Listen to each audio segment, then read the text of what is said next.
The tale of Svyatogor and Ilya Murometz.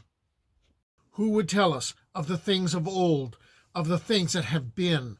This is a tale of endings and beginnings, of the old stepping aside for the new, of heroes of both ages taking place in the lands ruled by Volodymyr Brightson, Knyaz or Prince of all the Rus, who held throne in old and mighty Kyiv. This is a tale of the Elder Bogatyr. There was a giant named Svyatogor who lived in the holy mountains, which we now call the Carpathians, before the Christians came to Kyiv, and his name came from the words holy mountain.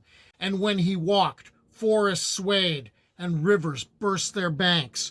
So mighty was he that beloved moist Mother Earth shook with the weight of his steps. Indeed, she could barely endure his weight. Svyatogor was a giant and slept in a bed 28 arshin long and 16 arshin wide, as the Rus once reckoned, or 85 feet long and 49 feet wide. He was even married, but not to a common woman, a woman of surpassing beauty that he carried in a crystal chest upon his shoulder. His father was dark, meaning he was blind, and that foretold of an age where neither he nor his giant son did belong. And in his old age, Svyatogor was so big he could hardly stand on his own feet. Unlike other Bogatyr who fought against dragons and other enemies of Rus, Svyatogor no longer seemed to have a purpose. This seems like an ending, but it is here we must turn to a beginning, to the origin of the greatest of the Bogatyr, Ilya Murometz. During the reign of Prince Volodymyr, there lived in the village of Karacharov, near the city of Murom, a poor man called Ilya, who had been crippled from birth, some say because of the sin of his grandfather. He was the son of the peasants Ivan Timofeyevich and Hefrosina. For 33 years he lay a prisoner, chained to his bed upon the peach which heated the chata of his beloved parents. One day, when the Timofeyevich family was out working on the land, 3 kalki, 3 sandaled pilgrims, went past. They had the power of healing in their hands, and they said, "Ilya, get up. You have lain upon this bed on the peach long enough. You are better now. Go and be a hero. But first, fetch us something to drink." "Begging brethren, I can neither stir hand nor foot." "Get thee up, Ilya. Do not deceive us." Unkempt and dazed, Ilya heaved himself up and brought back a pail to offer the pilgrims. The water had turned into a magical mead. The pilgrims bade Ilya to drink it himself, and as he did so, strength began to flow into his limbs. And twice more, the kalki had him fetch more water, which became this magical mead. Each time, Ilya became stronger. So now the sandaled pilgrim spoke. "Ilya, thou shalt be a great man of might, but never offer to do combat with one Svyatogor, one Mykola Selyanovich, and Volk Desislavovich. The first two are basic forces of the earth, and Mykola is most beloved by moist Mother Earth, and Volk will not defeat thee with strength, but with cunning and trickery. Now go and into the field and wait for the first peasant who is taking a young horse into town. You will buy that horse, and you will feed it wheat and water for 3 months, and let it bathe in the dew, and it will be the mightiest horse in the land, and you will be a mighty hero." Now healed, Ilya rushed to the fields to seek out his parents. They were asleep in midday, napping from their labors. With amazing speed, he finished the work of several days in but an hour. Having thus felled a whole field of timber, He drove the axes deep into a stump where no man could but he could withdraw them. He then went forth and acquired a scrawny stallion, as he'd been told, looked after it according to his instructions, and then bade farewell to his parents. They gave him their blessing on the condition that he always do the right thing everywhere. He took a handful of earth and placed it in a linen bag and tied it around his neck to remind him of the land of his birth. He then threw a crust of rye bread into the river Oka, saying, "Thank you, Mother Oka, for quenching the thirst of Ilya Murometz so often." He bowed in every direction, mounted his horse, and went on his way.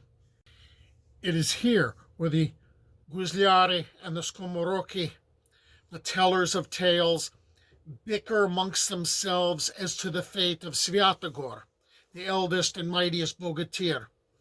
Some say the destinies of he and the greatest Bogatyr are tied together. Others say that Svyatogor went alone, as many of us do. We shall begin there. Svyatogor often boasted of his enormous powers and used to say he would be able to bend the sky to the earth if it had but a ring in it. One day the mightiest Bogatyr was riding his steed, a huge animal who carried the giant, whose shoulders were more than 2 yards wide, and who was amusing himself by throwing his mace into the air as high as the clouds and then catching it upon its return. And he'd do this with one hand.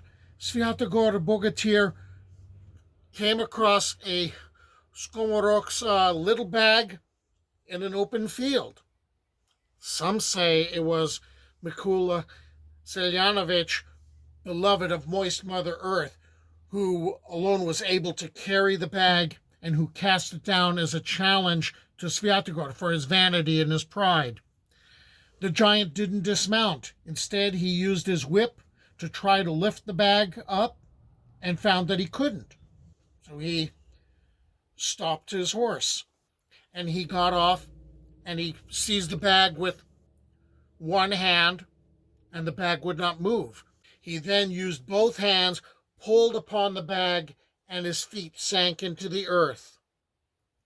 And Svyatogor was trapped and fell into a deep winter slumber, and he sleeps to this day. The other fate which befell Svyatogor involves Ilya Murometz. After becoming a Bogatyr of Knyaz Volodymyr Bright's son, Ilya was goaded by another Bogatyr, Alyosha Popovich, to challenge Svyatogor, despite being warned by the Kalki not to do so. On the road, Ilya Murometz saw a giant asleep on a giant horse who was walking. Ilya called to the giant and challenged. The giant ignored him and continued sleeping. Ilya then took his mace and struck the giant. The giant did not react. Twice more, Ilya struck Svyatogor, and Svyatogor merely scratched at his arm and complained about mosquitoes of the Rus, and without thinking, grabbed Ilya and his horse and put them both in his pocket and continued riding as he dozed. When the horse stumbled, Svyatogor jerked awake and then noticed he had something in his pocket and pulled this out, and behold, there was the Bogatyr Ilya and his horse. "Who are you?" And Ilya told him who he was and how he was a Bogatyr of Knyaz Volodymyr Bright's son, and that he was looking for Svyatogor. However, Ilya rethought his position, and instead of the two dueling, Ilya and Svyatogor became fast friends and continued to ride on through the holy mountains. And at one point, they came to a huge coffin that was barring their path. There were words inscribed on the stone coffin. "This coffin shall fit him who is destined to lie in it." The giant had a premonition that this referred to him, and hesitating, he wished to try the coffin for size.